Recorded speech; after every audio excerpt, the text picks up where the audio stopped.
Hi, welcome back. I'm going to read this story called Franklin in the Dark.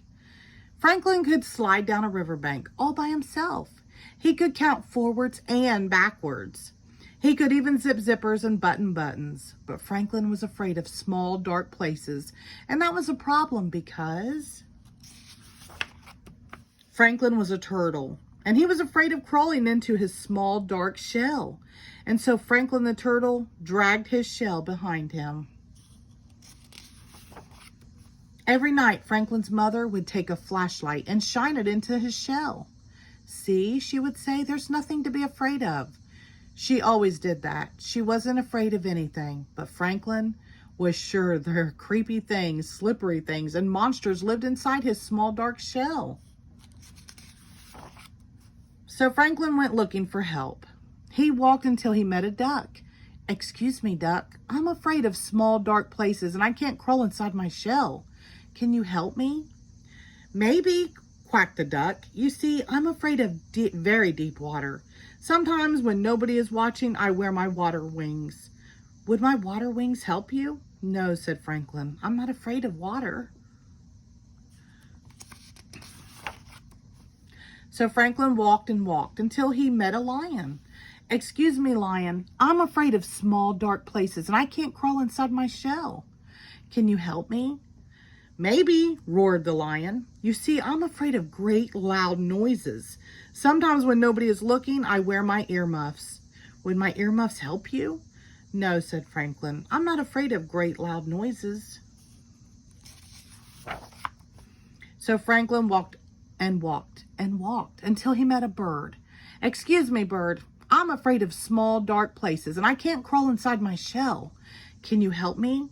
"Maybe," chirped the bird. "I'm afraid of flying so high that I get dizzy and fall to the ground.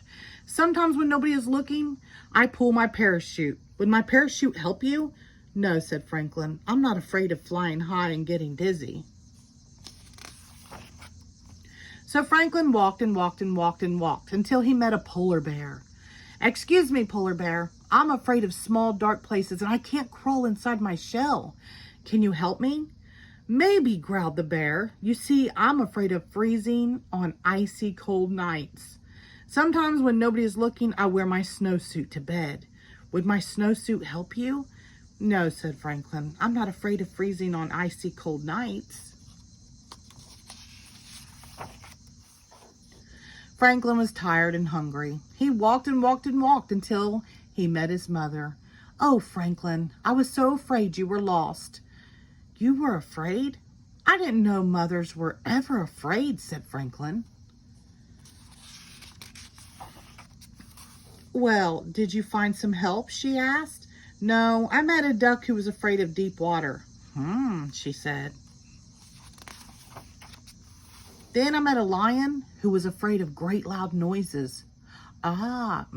She said. "And then I met a bird who was afraid of falling and a polar bear who was afraid of freezing." "Oh," she said. "They were all afraid of something." Said Franklin. It was getting late. Franklin was very tired and very hungry. They walked and walked until they were home.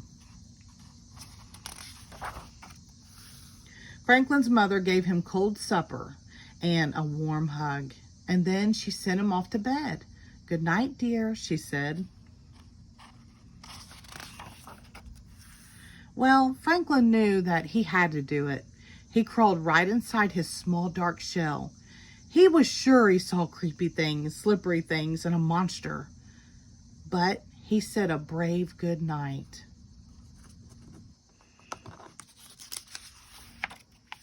And then, when nobody was looking, Franklin the turtle turned on his nightlight.